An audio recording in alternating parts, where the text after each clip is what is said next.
Welcome to Women's Sports Weekly, where women's sports happen every day, but we talk about it once a week. I'm Carolyn. And I'm Danielle. Women's Sports Weekly is a podcast where we discuss the latest news, explore interesting stories, and share our love for women's sports. Follow us on Instagram, YouTube, and TikTok at WomensSportsWeeklyPod. Follow us and rate us on Spotify and Apple Podcasts. Send us an email at WomensSportsWeeklyPod@gmail.com, and we may feature your email on our Listeners Experience Zone, The Les. Do we look well rested? I am not well rested at all, despite our week-long vacation that we are just getting back from. I know I feel exhausted today, but I do think we look a little tan, so I think that helps. I think a tan instantly makes you hotter. Agree. We were both pretty pale going into this trip.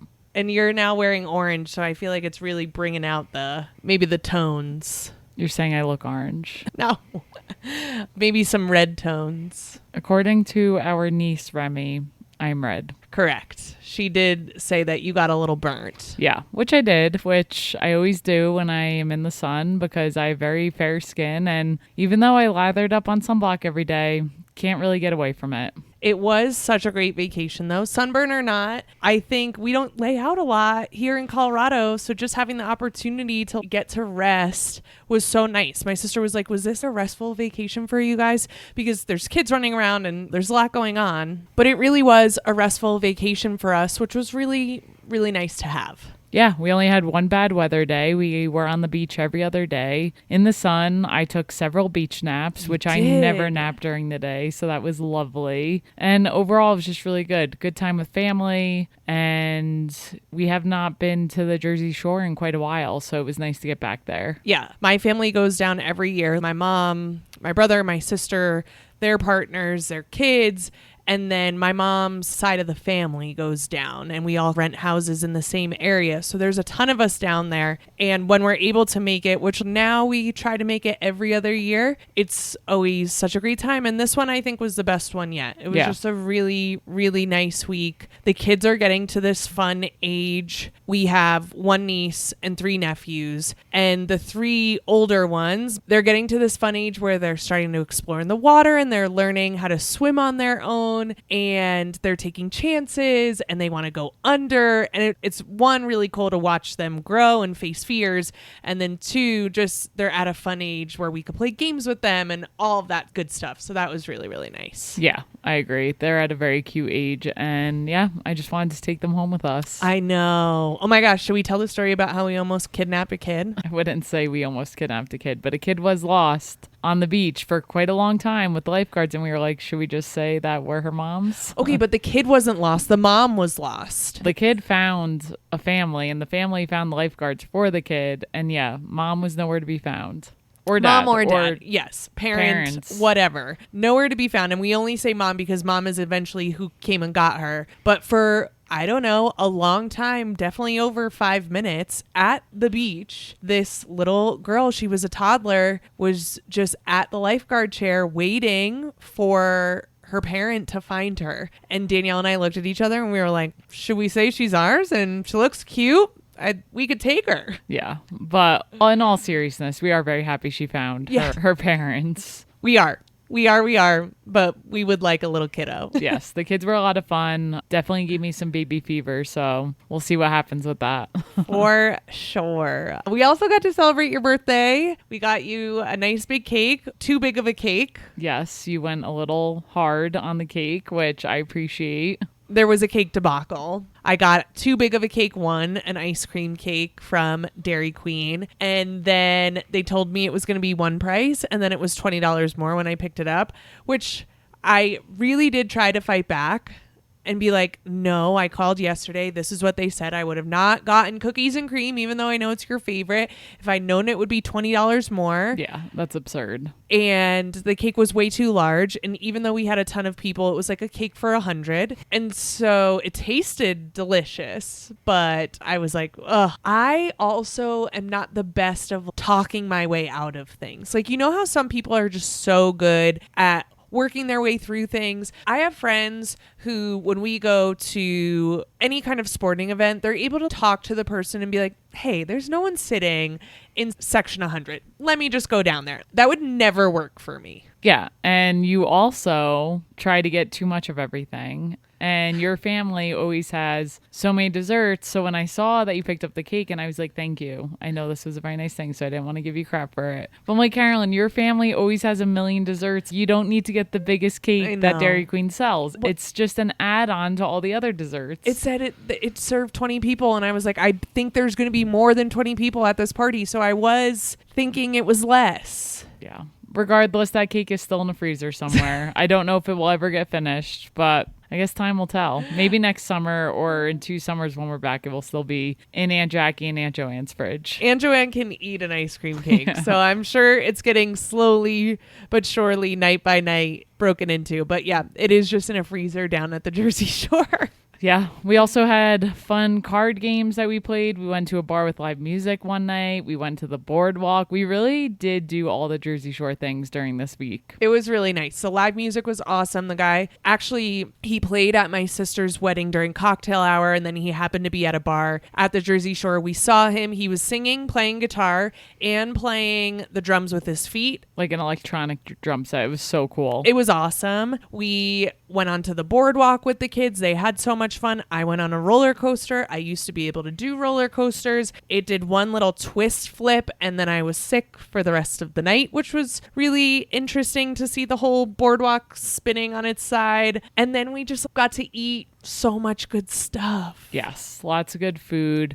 I will say I kept up my running when we were there, but I think I ate more than I ran. So we ate a lot. You definitely ran more miles than meals you ate. I don't think so. Danielle, you ran like... No. I'm not trying to say this because of the running. Really, though, when I'm in Jersey, the food, it's just nonstop. And we go to the boardwalk and we get these pizza pies and the slices are like bigger than your heads. Yeah. It's wild. And it's so delicious. And there's this ice cream, Coors ice cream, if you're from that area. My biggest regret is I said I wanted Coors more than once on that trip, and I did not succeed. And we just got full too much. Yeah. That was the problem. And then my sister's friend Diana brought bagels one day, and then I just ate bagels for the rest of the week. And so good. There's just something about New Jersey bagels that are so delicious. And we came back to Denver this past weekend, and we actually went to a new bagel place that opened up in Denver, and I was like, it's good. It's not anything like the bagels we had this past week. It just really isn't, and that's so sad to me. And you pay so much for like a specialty bagel here in Denver that you can get for, I don't know, $2 back in New Jersey. So yeah, I do have my biases. It was just such a nice week and such good family time, and I'm glad we got to do it together. Also, I just love being in the water, and I need to be in the water more. It was a great reminder of that, of like, as much as I say going for a hike, going out in nature here heals all, going in the ocean is like the most healing. I just love being there. I love the way it tastes. I love the way the waves move. I love everything about it. Yeah, the water was great this week, and we were in there a lot, and I also love it. So it was awesome. And then we wrapped up vacation, and vacation ended on a Saturday, and we weren't leaving until Sunday. So we drove back from the Jersey Shore. My mom pulled off, this is like the most New Jersey thing. My mom pulled off the Garden State Parkway at a Wawa and dropped us off. And then your sister, Amanda, came and picked us up. And then we went into Brooklyn to visit your other sister, Carly, and have a day in Brooklyn, which was like just this fun little add-on that we didn't know we were going to do at the beginning of the week. And then we were like, why don't we just go in for the day and explore and get some more good food and pizza and beer? And it was great. Yeah, because they visited us on the beach at the beginning of vacation. They were like, you should come to Brooklyn on Saturday, and we made it work, and it was a lot of fun. And we don't get into Brooklyn a lot. Like whenever we're back here, we just typically stay in New Jersey. And I know my sister Carly always wants to show people around, so it was nice. There's a brewery, other half in Brooklyn, that is like a famous brewery, I guess. They have really good hazy IPAs. So some would say we drank too many tiny hazy IPAs. I drank so many tiny beers. We just had all these little tasters, but they were delicious. And yeah, it was a fun day to end the trip with them. So overall, it was great. We did wake up way too early on Sunday to get back to Denver after the trip. I am exhausted. Yeah. But it was well worth it.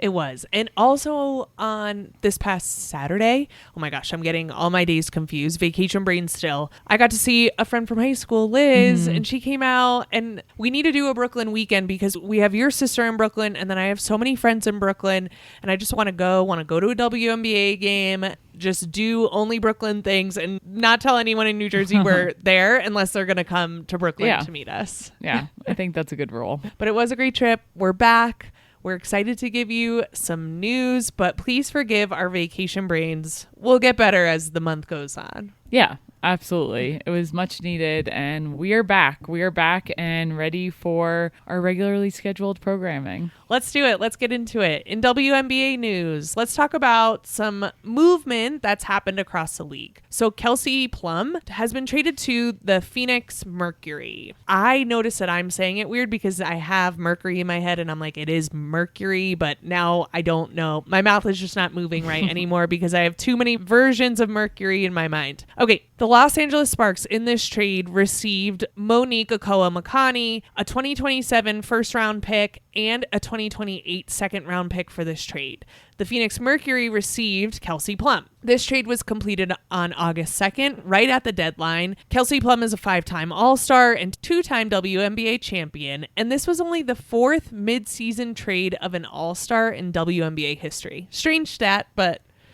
That is interesting. Yeah, I was honestly pretty shocked to hear that Kelsey was leaving, but it sounded like she wanted to go. So if that's what she wanted, then good for her. Yeah, so this is interesting because Kelsey Plum was averaging a career best 23.9 points per game, but then she had an ankle lower leg injury that sidelined her. She also has one more year of her current contract, and that's how she got traded. So I think LA did this because they said, Kelsey has one more year and she's probably going to be a free agent because she came to LA thinking things were going to be a certain way and they're not. So if we trade her now and get some first round picks, we kind of cut off her leaving and then us having to find someone new. So this is definitely like a rebuild move for LA. And then from Phoenix perspective, they have the rest of this season, which is not that long, to convince Kelsey Plum, like when you enter free agency, you should want to stay here in Phoenix, which is an interesting move on their part. We'll see if it pans out, especially because they need to do a whole lot of winning if they want any chance to make it into the playoffs. And as I say that, I'm like, can they even mathematically do it? They have 14 more games to play this season, which is a wild statement to say, to try to convince her that she needs to stay in Phoenix. For the Mercury, though, they have a ton of people on the team: Kalia Copper, Alyssa Thomas, Dewana Bonner, and for some reason their offense is ranked near the bottom of the league. So adding Kelsey Plum is great. And then for LA, like I mentioned, they had the chance of possibly losing Kelsey Plum in free agency and getting nothing for it. And so within this, they get a 2027 first round pick, and this draft class that is probably going to be in 2027 is going to be stacked. So I actually think this is like a pretty strategic move on LA's part. Yeah. I'm interested to see how all of this will pan out. Yeah, who knows? Maybe Juju Watkins in an LA Sparks jersey. I'm sure she would love that, considering that's where she's from. We'll see what happens. Also in trade news, Aneesah Morrow went from the Connecticut Sun to the Toronto Tempo. The Tempo received Aneesah Morrow, and Connecticut received the rights to Masha Kliundakova and a 2028 second round pick. So Masha is not currently here in the U.S. playing in the WNBA, but when she does return, then she will be with the Connecticut Sun. This was definitely a foundation builder for the Tempo. Aneesah Morrow is a beast on the rebounds. Yep. She's growing every year, and so we'll see. And I don't ever know what Connecticut's doing. They're going to Houston. Who knows what their plan is? And also, this isn't in our notes, but Brittany Griner and her wife Sherelle are getting a divorce, and that makes me so sad. I know. That is sad. When Brittany Griner was wrongfully detained in Russia, Sherelle did so much to get her out. And I don't know what happens behind closed doors. And I'm not saying it's anyone's fault or anything like that. I'm not going to even speculate about that. But in the documentary or in the book, I forget which one, Brittany Griner tells Sherelle, you can leave me. This is too much. This is crazy. I might be here for way too long. Yep. And Sherelle didn't. And I just thought that was like such a beautiful act of love. And it still is a beautiful act of love. But to see people you love break up is really hard. In a parasocial relationship, it's very difficult. Yeah, it is. And like you said, you don't know what goes behind closed doors and don't know why it's happening, but it just sucks to see from an outsider perspective. And we also need to recognize that there's a narrative that if your relationship ends, even if you've been together for 15, 10 years, a really long time, that it's somehow a failure. And I just want to dispel that, because any good time where you're both learning, and I know nothing about their relationship, but I like to think that maybe they're both leaving this better than they came in and having something. That's what I'm going to tell myself to help my parasocial anxiety. Okay, sorry, I went off track. Surprise, surprise. Okay, the last thing I want to talk about was actually not a trade, but is Betnijah Laney-Hamilton, who was on the New York Liberty. She was not traded during the trade deadline, but then was waived by the New York Liberty. She was waived on August 6th and then claimed by the Washington Mystics on August 8th. This is interesting because New York loves Betnijah Laney-Hamilton. They love her. T-shirts with her name on it. Yep. And so she has been having a rough couple of years. She got injured last year. She's been playing limited minutes ever since her return from the injury. When Chris DeMarco was asked about it before Betnijah Laney-Hamilton was waived, he was like, we really want to have Betnijah back playing with us, back getting her minutes. And it was like, well, you're in charge of that. Yeah. So I don't know. It felt weird. But then after she was waived, he had nothing but amazing things to say about her. So I don't really know what happened in New York, but I think Betnijah Laney-Hamilton wanted out. And this is another interesting move because by New York not trading her, they get nothing in return. So they give up a veteran two-way player for nothing, when they could have traded her to the Washington Mystics and probably gotten something in return. And the Washington Mystics are able to just swoop in and pick her up for a young team. The Washington Mystics have been playing incredibly well. And now they get this veteran on their squad. It just seems like such an amazing pickup for them. Yeah, that's interesting. I'm sure conversations were had, obviously, behind closed doors, but it is interesting in that why they would take that route. Yeah, I don't know. I worry that New York is fumbling this one. You messed this up. You could have gotten something in return, and now you're not getting anything. Unless they didn't think the trade was fair. I don't know. I don't know. All right. That's our WNBA news. We don't have much more to say about it, so I guess we should get into the NWSL. Yeah, let's talk about the Gotham's win over the San Diego Wave. Gotham beat San Diego 1-0 last Friday on a goal from Jaden Shaw, which she scored at the 44th minute of the game. And this helped Gotham strengthen their hold on the number one spot. They are number one in the standings at the time of recording. This win only helped them. Shaw used to play for the San Diego Wave, so she did score against her former club. And she was assisted by rookie Jordan Dudley. So that was a big play for the two of them. And this was Shaw's fifth regular season goal and her first goal since May 16th, which feels odd. Yeah, but you have a break in there, the FIFA break in there. But yeah, that's a long time. Yeah, so this gave Gotham a 3-game winning streak and a 7-game unbeaten streak. So they've been playing really well. Their overall record at the time of recording is 12-3-4. And they've only lost once since the month-long June pause, as you had just mentioned. So they've been really playing well the past couple weeks. And the last time these two teams played each other, San Diego Wave won. So this was kind of like a revenge game that Gotham was able to come back and win this one. And then you have goalie Ann Katrenberger, who made 3 saves. And this was her 9th shutout of the season, which is pretty damn good as a goalie. She's one of the best goalies in the league, if not the best. And overall, the Gotham's defense, which has also been huge, has 12 shutouts this season. So overall, Gotham has really been showing up and playing well. And that is even like Emily Sonnet is out now with a knee injury for the rest of the season. Just ironclad defender. Hope she gets better soon and hope she takes care of herself. That's a shitty injury to get. But 12 shutouts is 12 shutouts. Yeah, absolutely. And the Gotham is, it's worth saying, dealing with a lot of change at the moment. Their head coach is on parental leave. And as you just said, Emily Sonnet is out for the season with a knee injury. Then you have Esther Gonzalez, who her contract was mutually terminated and she wanted to step away from soccer to return back to Spain. And then you had Sam Kerr, who recently re-signed with Gotham's, and they also added Denise O'Sullivan and Meredith Speck. Yeah, some good veterans there, and it seems like a lot of ebb and flow with Gotham. But also Gotham always just figures it out. I also think it's really cool that their head coach, Juan Carlos Amoros, is on parental leave. He's stepping away to be with his kid and said, this is a joint thing that I do with my wife and I'm not going to not do that. And I think it just sends this really nice message of yeah, we all have families outside of this and we need to take care of those families and be present for them. And it's bigger than soccer. And I really love that. Yeah, definitely. And then Gotham has also gotten some players back from injury, which has been great from them. You have Mandy Freeman, Brunina, and Taryn Torres. And Torres actually returned this past Friday after tearing her ACL last year. So this was making her first home game appearance since the injury. And she did receive a huge ovation when she returned to the field, which I think is awesome. Yeah, and Gotham's also in this time where this is their last time they'll be playing in New Jersey, and then they're headed over to Queens. And so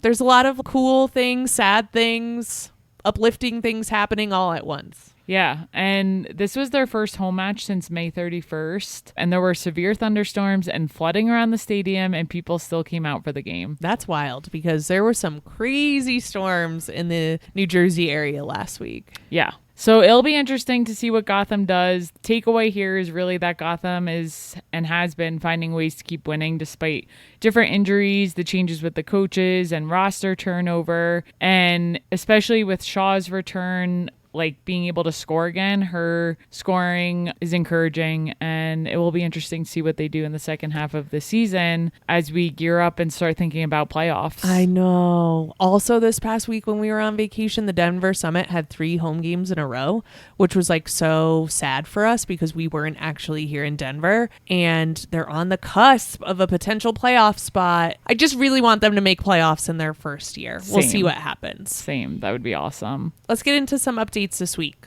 Yes, we have Run Club this Thursday and every Thursday at 6 p.m. Mountain Time here in Denver at the 99ers Sports Bar. Each week we share a secret word, and if you share that word with the bartenders after a 3-mile run, you can get 50% off your first draft. The secret word this week is Liberty, and that is in honor of our last vacation that we just got back from on the East Coast and Liberty basketball. Oh, okay. I did see the Statue of Liberty as we were headed into Brooklyn from far away. We also need to take this time to ask you to please rate and subscribe to our podcast. We love putting this podcast together and we want to continue to do it. So please rate, subscribe, give us a positive review, and share this podcast with the people you love. Thank you to everyone who has rated the podcast so far. If you send us a screenshot of your 5-star rating via Instagram or via email, we will send you a Women's Sports Weekly sticker for free in the mail. All right. We are going to get into the Aces overtime win over the Fever. I feel like there's been a lot of WNBA news lately, a lot of things happening at the different games, but we did want to highlight this because the Aces came back to win this game, and Chelsea Gray needs to be recognized for her clutch 3-pointers, not once, but twice in this game to help them beat the Fever. Yeah, this is our quarterly reminder that Chelsea Gray is an amazing point guard. Yeah, just unbelievable. So the Aces ended up beating the Fever 86-84 in overtime. And as I mentioned, Chelsea Gray hit 2 buzzer beaters. So one was a 3-pointer buzzer beater to get them into overtime. To tie. Force overtime. To tie and get them into overtime. And the second, they were down 1 and she hit a buzzer beater 3 to win the game in overtime. Just unbelievable. And this is at Indiana. So the background of her hitting the shot and her teammates being so excited, and then all of the Fever fans being hands on face, how did that happen twice, made me very happy. Yeah, it was really crazy. And the first 3 that she got, the ball was jumbled in the air. The Fever almost secured it. Jackie Young was able to grab it and kick it out to the wing to Chelsea, who was able to hit that first three to send them into overtime. So even that, for them to even secure the ball in that moment, in that high stress moment, was pretty remarkable. And then obviously her second three as well. But let's get into the game a little more. So Caitlin Clark actually struggled a little bit in this game. I mean, she still had 20 points and 8 assists, but she did have 8 turnovers. And one of those turnovers came in the last seconds of the game when A'ja Wilson stole the ball from her and was able to get it up the court for the eventual game-winning 3 for Chelsea Gray. But Caitlin Clark also missed 2 free throws with 7 seconds left in regulation while Indiana was up by 3. So had one of those gone in, game would have essentially been over, most likely. And speaking of A'ja Wilson, so she had a huge steal at the end of the game. She also dominated the entire game. She had 26 points and 13 rebounds. And like I said, she had a huge defensive play at the end. And then Jackie Young was also a huge contributor to this game. She had 22 points. Within those 22 points, it was a franchise record of 15 straight points, spanning from the end of the first half and the start of the second. So she just went off for 15 points straight to help them come back from a 20-point first half deficit, which honestly is wild. It is. And this is just like classic Las Vegas. They start things a little bit slow and then they just start pulling things together. And then they have so many amazing players. And so when things start gelling well together, it's like anybody can just do amazing things at any time. Yeah, definitely. And Kelsey Mitchell had a huge game for the Fever, per usual. She had 28 points, and then you had Aaliyah Boston, who added 21 points and 12 rebounds, but it wasn't enough for them. And this is just another example of how good the Aces are and their championship experience and being able to be resilient in moments, to be down by 20 and to come back and just not give up on that game and to be able to eventually win and then have someone on your team hit 2 clutch shots to eventually help you win. You can't teach that experience. Yeah. And Chelsea Gray does this as she does it in Unrivaled. She does it in the WNBA. She does it in her sleep. This just is who she is. Yeah. And I'll be interested just to see how the rest of the season plays out with them, because they could win another championship. I know. They really could. And you just don't know until playoff play is just different. But I feel like things are clicking for them and they're looking really good. Yeah. And I love that, we've talked about the Indiana Fever and I have feelings about it, but I love that Indiana Fever fans get to see a team like the Las Vegas Aces who are just like, yes, you can love Caitlin Clark, but you cannot not watch that game and be like, these women are amazing. Yeah, absolutely. So, yeah, that's all I want to say about that. Yeah, and that wraps up our episode for this week. We will talk about what we're looking forward to this coming week. Carolyn, what do you have for us? Let's stay in the WNBA. So on Thursday, August 13th, the Washington Mystics play the Las Vegas Aces at 10 p.m. Eastern Time on Prime.